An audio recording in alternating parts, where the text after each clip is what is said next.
ஓம் ஸ்ரீ ராகவேந்திர சுவாமிகள் திருவடியிலே சரணம். நவபிருந்தாவனத்தின் அந்த 9 மகான்களின் திருவடியிலே சரணம். வணக்கம். ஆர்கே டிலிபாபு பேசுகின்றேன். உலகத் தமிழர்கள் அனைவருக்கும் நீங்கள் அளித்து வருகின்ற மகத்தான ஆதரவுக்கும் அன்புக்கும் மிக்க நன்றி. நாம் இன்று பார்க்க இருப்பது பிப்ரவரி மாத பலன்களை பற்றி பார்க்க இருக்கின்றோம். மகர ராசிக்கு பிப்ரவரி மாத பலன்களை பார்க்கலாம். உங்கள் ராசிநாதன் 3 இருக்கின்றார். உங்கள் ராசியிலே ஆரம்பத்திலே 9 கூடிய புதனும் 10 கூடிய சுக்கிரனும் தர்ம கர்மாதிகள் உண்டான புதனும் சுக்கிரனும் இருக்கின்றார்கள். 4-11 கூடிய பாதகாதிபதியாக இருந்தாலும் செவ்வாய் உச்சமடைந்திருக்கின்றார். அதனால் ஒரு சில லாபங்களும் உண்டு. அஷ்டமாதிபதி சூரியன் இருப்பது அவ்வளவு நல்லதல்ல. ஆரம்பத்தில் தர்ம கர்மாதிகளான புதனும் சுக்கிரனும் இருப்பதினாலும் ராசிநாதன் 3 குருவினுடைய வீட்டில் இருப்பதினாலும் மாதம் முழுக்க அற்புதமான பலன்களை எதிர்பார்க்கலாம். இருந்தாலும் 3ஆம் தேதி 5ஆம் தேதி புதனும் சுக்கிரனும் 2க்கு மாறிவிடுவார்கள். சூரியன் 13ஆம் தேதிக்கு பிறகு 2 சென்று விடுவார். 13ஆம் தேதிக்கு பிறகு 1ஆம் வீட்டு பலன் மிக பெரிய அளவிலே உங்களுக்கு கை கொடுக்கும். உங்களுடைய முயற்சிகள் அதிர்ஷ்டத்தின் மூலமாக எல்லா வகையான நன்மைகளும் நடைபெறும். பலர் நினைக்கின்றார்கள், 7.5 சனி விலகிவிட்ட பிறகு மிக பெரிய அளவிலே வரும் என்று எதிர்பார்த்தோம், பெரிய அளவிலே நடக்கவில்லை என்று வருந்துகின்றார்கள். அவர்களுக்கெல்லாம் விடிவும் விமோச்சனம் மிக விரைவிலே கட்டாயம் பிறக்கப் போகிறது என்பதுதான் அடிப்படை உண்மை. அந்த வகையிலே 13ஆம் தேதிக்கு பிறகு மகர ராசிக்காரர்களுக்கு பலவிதமான ஏற்றங்கள் முன்னேற்றங்கள் உண்டு. அதன் மூலமாக உங்களுடைய 1ஆம் வீட்டு பலனான மதிப்பு மரியாதை அந்தஸ்து கௌரவத்திற்கு எந்த விதமான தங்குதடையும் வராது. ஈடுபட்டிருக்கின்ற துறையில் பேர் புகழும் நிச்சயமாக கிடைக்கும். தர்ம கர்மாதிகள் மகரமும் கும்பமும் 2ம் சனி வீடு என்பதனால் இந்த தர்ம கர்மாதி யோகம் மகரத்திற்கு புதனும் சுக்கிரனும் என்றாலும் கும்பத்திற்கும் அவர் 5-9 கூடியவர் ஆவதனால் அவர் 2ஆம் வீட்டிற்கு சென்றாலும் அந்த அதிர்ஷ்டம் 1ஆம் வீட்டிற்கும் பொருந்தும் என்ற கூடிய அளவிலே 1ஆம் வீட்டு பலன் 13ஆம் தேதிக்கு பிறகு பல வகையில் நன்மைகளை கட்டாயம் செய்யும் என்பதை நீங்கள் எதிர்பார்க்கலாம். உங்களுடைய ராசிக்கு 2 கூடியவர் சனி பகவான் ஆகின்றார். அவருடைய சேர்க்கை புதனுடைய சுக்கிரனுடைய சேர்க்கை அற்புதமான வகையில் 2ஆம் வீட்டிற்கு பலனை தரும். அது மட்டும் இல்லாமல் உங்கள் ராசிக்கு அவர் விரையாதிபதியாக இருந்தாலும் குரு தான். அவருடைய பார்வை 2ஆம் வீட்டிற்கு கிடைக்கிறது.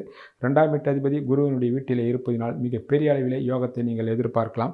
அது மட்டும் இல்லாமல் 23ஆம் தேதிக்கு பிறகு செவ்வாயும் அங்கே சேர்வார். 2ஆம் வீட்டிற்கு சுக்கிரனும் செவ்வாயும் தர்ம கர்மாதிகள் ஆகின்றார்கள். காரணம், மகரத்துக்கு 9 கூடியவர் புதனும் சுக்கிரனும் என்றால் கும்பத்திற்கு சுக்கிரனும் செவ்வாயும் தர்ம கர்மாதிகள். ஆக மாத பிற்பகுதியில் 2ஆம் வீட்டின் மூலமாக மிகப்பெரிய தனப்பிராப்தி, வருமானம், குடும்பத்தில் சந்தோஷம், சுபகாரியங்கள் நடக்கிறது. கடன் இருந்தால் கடனை அடைபடுவதற்குண்டான வழி பிறக்கக்கூடிய வாய்ப்புகள் எல்லாம் அத்தனையும் உண்டாகும். ஆனாலும் 13ஆம் தேதிக்கு பிறகு சூரியன் அஷ்டமாதிபதி 2 இருப்பதினால் எதிலும் நீங்கள் நிதானமாக இருக்க வேண்டும். குறிப்பாக தந்தையின் உறவுகள் மூலமும் தந்தையின் உடல்நலத்தில் கூடுதலான கவனத்தை செலுத்த வேண்டும் என்பது தெளிவு. தசாபுத்தி சாதகமாக இருந்தால் எந்த பிரச்சனையும் இருக்காது. பாதகமாக இருந்தால் தந்தை உறவுகளோ பாதிக்கப்படுவதற்கோ அல்லது விரோதம் வருவதற்கோ வாய்ப்புகள் உள்ளது என்பதையும் நீங்கள் கவனத்தில் கொள்ள வேண்டும். உங்களுடைய ராசிக்கு 3 கூடியவர் குரு பகவான், அவர் 6 இருக்கிறார். 3 இருக்கக்கூடிய சனி பகவானால் சகல விதமான நன்மைகள் நீங்கள் எதிர்பார்க்கலாம். உங்கள் தைரியம், வீரியம், எடுக்கின்ற காரியங்களில் முழு வெற்றி, குறிப்பாக பயணங்கள், விஐபியுடைய தொடர்பு, நண்பர்களுடைய முழு ஒத்துழைப்பு போன்ற நல்ல காரியங்களே 3 உள்ள சனி பகவானால் தருவார். 3 கூடியவர் 6 சென்று அவர் 12ஆம் வீட்டை பார்ப்பதனால் உங்களுடைய சகோதரர்கள் மூலமாக உங்களுக்கு சுபவிரயங்கள் இந்த மாதம் ஏதோ ஒரு வகையில் காத்திருக்கிறது என்பதுதான் அதற்கு அர்த்தமே தவிர, அப்படி இல்லை என்றால் வெளியூர்களோ வெளிநாடுகளுக்கோ பயணங்கள் ஏற்படும். அந்த பயணங்களும் எதிர்காலத்தில் லாபமுள்ள பயணங்களாக அமையும் என்பதில் நீங்கள் கவனத்தில் கொள்ள வேண்டும். உடைய ராசிக்கு 4 கூடியவர் செவ்வாய், அவர் ஆரம்பத்திலே உச்சமாகி இருந்து 4ஆம் வீட்டை பார்க்கிறார். பிறகு அவர் 23ஆம் தேதி மாத கடைசியில் 23ஆம் தேதிக்கு மாறுவார். அப்போது 2ஆம் வீட்டிற்கு தர்ம கர்மாதி யோகமும் உண்டாகும். குருவினுடைய பார்வையும் உண்டாகிறது. ஆக மாதம் முழுவதுமே மகர ராசிக்காரர்கள் ஆண் பெண்கள் இருவருக்கும் 4ஆம் வீடு வலிமையை அடைவதனால் உடல் ஆரோக்கியம், உள்ளாரோக்கியம், படிக்கின்ற மாணவ மாணவிகள் கல்வியில் அசாதாரண சாதனை புரியக்கூடிய வாய்ப்புகள் என சகல விதமான நன்மைகளும் உண்டாகும். இடமாற்றங்கள் ஏற்படும். குடியிருப்பு மாற்றங்கள், பூமி சம்பந்தமான தொழில் செய்கின்றவர்களுக்கு மிகப்பெரிய செவ்வாய் பூமிக்காரன் என்பதால் பூமியால் மிகப்பெரிய லாபங்களும் அதிர்ஷ்டங்களும் உண்டாகும். குறிப்பாக குடியிருப்பு மாற்றங்கள், அலுவலக மாற்றங்கள் ஏற்படும். தாயின் மூலமாக பலவிதமான நன்மைகள் ஏற்படும். குறிப்பாக பெண்களுக்கு தாய் வீட்டு சொத்து சுகங்களோ அல்லது பொன்னகைகள் போன்ற வருவதற்கோ மாத பிற்பகுதியில் மிகப்பெரிய அளவிலே வாய்ப்புகள் உள்ளது. அவர்கள் இதை சரியான முறையில் பயன்படுத்தி கொள்ளலாம். உங்களுடைய ராசிக்கு 5 கூடிய சுக்கிர பகவான் ஆகின்றார். அவர் ஆரம்பத்திலே ராசியிலே தர்ம கர்மாதி சுக்கிரனும் புதனும் சேர்ந்திருக்கின்றார்கள். பிறகு 3ஆம் தேதி 5ஆம் தேதி இருவரும் 2ஆம் இடத்திற்கு வந்து இடுகின்றார்கள். 6 குரு பகவான் இருந்தாலும் அவருடைய பார்வையை வாங்குவதனால் 5ஆம் வீட்டு மூலமாக பலவிதமான நன்மைகள் நிச்சயமாக உங்களுக்கு காத்திருக்கிறது என்று சொல்லலாம். குருவினுடைய பார்வையால் பிள்ளைகள் வகையில் நிச்சயமாக சுபவீரியங்கள் கட்டாயம் உண்டு.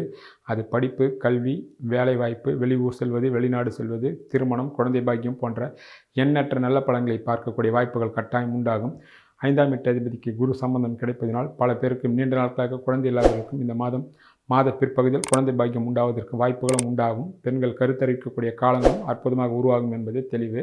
ஆக எண்ணிய எண்ணங்கள் நீடேறுவதற்கும் மனதில் உள்ள கவலைகளும் சோகங்களும் நீக்கி புத்துணர்ச்சி பெறவும் ஆசைகளும் கனவுகளும் நிறைவேறக்கூடிய சந்தர்ப்பங்கள் பலருக்கு உருவாகக்கூடிய வாய்ப்புகள் 5ஆம் வீட்டின் மூலமாக மாத பிற்பகுதியில் கிடைக்கக்கூடிய அற்புதமான புதன் சுக்கிரனுடைய சேர்க்கையும் அதனால் வர குருவினுடைய பார்வையால் ஏற்படக்கூடிய அற்புதமான பலன்களாக பல மகர ராசி ஆண் பெண் இருவருக்கும் அமைவதற்கு வாய்ப்புகள் கூடுதலாக உள்ளன. உங்களுடைய ராசிக்கு 6 புதனாகின்றார். ஆரம்பத்திலே 1லும் பிறகும் 2லே இருந்து குரு பகவானுடைய பார்வை வாங்குவதனால் 6ஆம் வீட்டு கெடுபலங்கள் பெரிய அளவிலே உங்களுக்கு பாதிக்காது. கடன்கள் வந்தாலும் அந்த கடன் குடும்பத்திற்காகவும் குழந்தைகளுக்காகவும் அற்புதமான சுப விரைய கடன்களாக இருக்குமே தவிர வீண் விரைய கடனாக இருக்காது. எதிரியாலும் போட்டி போராமையாளர்களும் எந்த விதமான தீமைகளும் உங்களை அண்டாது என்பதே உண்மையாகும். உங்களுடைய ராசிக்கு 7 சந்திரன், அதுவும் மாத ஆரம்பத்திலே பௌர்ணமி சந்திரனாக அற்புதமாக இருக்கின்றார். அவர் நாள் கிரகம் 7ஐ வைத்து பார்க்கும்போது சுக்கிரன் சாதகமாக இருப்பதால் கணவன் மனைக்குள் ஒற்றுமை மேலோங்கும். ஆனாலும் கணவன் வகையிலையோ மனைவி வகையிலையோ உங்களுக்கு நிச்சயமாக சுபவீரிய செலவுகள் உண்டு. சாதகமான தசாபுத்தி நடந்தால் அத்தனையும் சுபவீரியங்களாகும். வெளியூர் டூரு, ஆன்மீக டூர், இன்ப சுற்றுலா என்ற பல வகையான பயணங்களும் உண்டாகும். அதன் மூலமாக புத்துணர்ச்சியும் சந்தோஷமாக இருக்கக்கூடிய வாய்ப்புகளும் உண்டாகும். பலருக்கு தள்ளி போன திருமணங்கள் இந்த மாதத்தில் மிக எளிமையாகவும் விரைவாகும் திருமண வாய்ப்புகள், திருமண முன்னேற்பாடுகள், திருமண முயற்சிகள் அத்தனையும் வெற்றி அடையக்கூடிய சந்தர்ப்பங்களும் அருமையாகவும் கூடி வரும். அவருடைய ராசிக்கு 8 சூரியன். அவர் ஆரம்பத்திலே ராசியில் இருக்கின்றார். 13ஆம் தேதிக்கு பிறகு 2லே இருக்கின்றார். 8லே கேது இருக்கின்றது. உடல் நலத்தில் சற்று கூடுதலான கவனத்தை செலுத்த வேண்டும். 8ஆம் வீட்டின் மூலமாக, அதுவும் குறிப்பாக தந்தையினுடைய உடல் நலத்தில் கூடுதலான அக்கறை செலுத்த வேண்டும். தந்தையினுடைய உறவுகள் மூலமாக விட்டு கொடுத்து செல்ல வேண்டும். இல்லை என்றால் சிக்கல். 13ஆம் தேதிக்கு பிறகு அவர் 2லே இருந்து நேரடியாக பார்ப்பார். ஆனால் சூரியனுக்கு குரு பார்வை கிடைப்பதனால் 13ஆம் தேதிக்கு பிறகு 8ஆம் வீட்டின் மூலமாக மிக பெரிய எதுவும் சங்கடங்கள் வந்துவிடாது என்பதே ஆறுதலான விஷயங்கள் ஆகும். ராசிக்கு 9 புதன். அவர் ஆரம்பத்தில் ராசியிலும் பிறகும் 2லே இருக்கிறார். 2லே சென்ற பிறகு அவருக்கு தர்ம கர்மாதி யோகத்துடன் கூடிய குருவினுடைய பார்வையும் வாங்குவதனால் 9ஆம் வீட்டை ராசிநாதன் பார்ப்பதினாலும் இருந்தாலும் அந்த வீட்டிற்கு 6 சனி பகவான் என்பதினால், அதாவது கன்னிக்கு அவர் 6 என்பதினால் தந்தையினுடைய உடல் நலத்தில் மீண்டும் நீங்கள் 9ஆம் வீட்டிற்கும் சற்று தசாபதி சரியில்லாத தந்தையினுடைய உடல் நலத்திலும் சற்று கூடுதலான அக்கறை செலுத்த வேண்டும். மற்றவர்களுக்கு தந்தையால் யோகங்களும் லாபங்களும் பலருக்கு பிதிராஜ சொத்துக்கள் வரக்கூடிய பாக்கியங்களும் கிடைக்கும். காரணம் 9 2லே அமர்ந்து தர்ம கர்மாதி யோகத்தினுடைய சுக்கிரனுடன் சேர்ந்து குரு பார்வையை வாங்குவதனால் மிகப்பெரிய அதிர்ஷ்டத்துக்கு ஆளாகலாம். பொது வாழ்க்கையில் இருப்பவர்களுக்கு பட்டம், பதவி, பேர் புகழ், கட்சியின் செல்வாக்கு, மக்களிடத்தில் செல்வாக்கெல்லாம் வரக்கூடிய வாய்ப்புகளும் கட்டாயம் உண்டாகும். பலர் தான தர்மங்களை செய்யக்கூடிய பாக்கியமும் பலருக்கு ஆன்மீக சுற்றுலா, கங்கை போன்ற புனித நதிகள் நீராடக்கூடிய வாய்ப்பும் பலருக்கு கிடைக்கக்கூடிய வாய்ப்புகளும் கட்டாயம் உண்டாகும். ராசிக்கு 10 சுக்கிரன். அந்த 10ஆம் வீட்டை 6ல் இருக்கக்கூடிய குரு பகவான் 10ஆம் வீட்டை பார்க்கிறார். அவர் ஆரம்பத்தில் பிறகு 1ஆம் வீட்டிலும் பிறகும் அவர் 2ஆம் வீட்டிலிருந்து 10ஆம் வீட்டு அதிபதிக்கும் குரு பகவானுடைய பார்வையை வாங்குவதனால் தொழிலதிபர்களுக்கு மிகப்பெரிய யோகமும் லாபங்களும் வரக்கூடிய சந்தர்ப்பங்களாக அமையும். பலர் வெளியூர்களுக்கும் வெளிநாடுகளுக்கு தொழிலுக்காக செல்லக்கூடிய வாய்ப்புகளும், இளைஞர்களும் இளம்பெண்ணுக்கும் படிப்புக்காகவும் வேலைக்காகவும் வெளியூர்களுக்கும் வெளிநாடுகளுக்கு செல்லக்கூடிய வாய்ப்புகள் உண்டாகலாம். பணியில் இருப்பவர்களுக்கு நீங்கள் எதிர்பார்த்த பதவி உயர்வோ இடமாற்றங்களோ ஏற்படலாம். நிச்சயமாக பணியில் இருப்பவர்களுக்கும் சரி தொழிலதிபர்களுக்கும் சரி மாதம் முழுவதும் 10ஆம் வீட்டின் மூலமாக வளர்ச்சியும் கௌரவம், பேர் புகழ், அந்தஸ்தும் நிச்சயமாக கிடைப்பதற்கு கூடுதலாக வாய்ப்புகள் உள்ளன. உங்களுடைய ராசிக்கு 11 செவ்வாய். அவர் ஆரம்பத்திலே உங்களுடைய ராசியிலே உச்சமடைகிறார். பிறகு மாத பிற்பகுதியில் 2லே செல்கின்றார். ஆக 11ஆம் வீட்டு அதிபதி ஆரம்பத்திலும் சரி பிறகு 2ஆம் வீட்டிற்கு சென்று குருவினுடைய பார்வையை வாங்குவதிலும் சரி 11ஆம் வீடு வலிமை அடைகிறது. உங்களுடைய லாபம், மூத்த சகோதர வகையில் நன்மைகள், எடுக்கின்ற காரியங்களில் மிக பெரிய அளவு வெற்றி என்று சகல விதமான நன்மைகளும் நிச்சயமாக உங்களை ஏதோ தழுவிக்கொள்ளும்.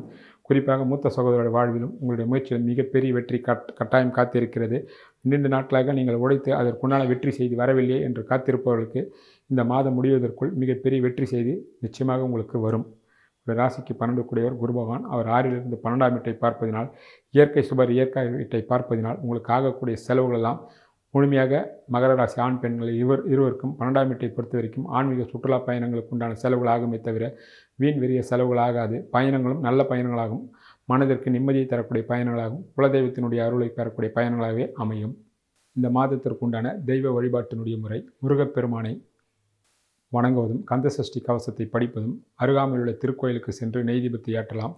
வெளிநாட்டில் உள்ள தமிழர்கள் லட்சுமி நரசிம்மர் படத்தையும் முருகப்பெருமானுடைய படத்தையும் வைத்து லட்சுமி நரசிம்மரையும் வணங்கலாம். முருகப்பெருமானுடன் கந்தசஷ்டி கவசத்தையும் பாராயணம் செய்யலாம். முடிந்தவர்கள் இந்த மாதம் பிப்ரவரி மாதம் முடிந்த வாய்ப்பு உள்ளவர்கள் உங்கள் குலதெய்வத்தின் கோயிலுக்கு சென்று வந்தால் சகல விதமான சௌபாகியங்களும் உண்டாகும் என்பதே உண்மையாகும். வெளிநாட்டில் உள்ள தமிழர்களும் இந்த தெய்வ வழிபாட்டினை கடைபிடிக்கலாம். நன்றி, வணக்கம்.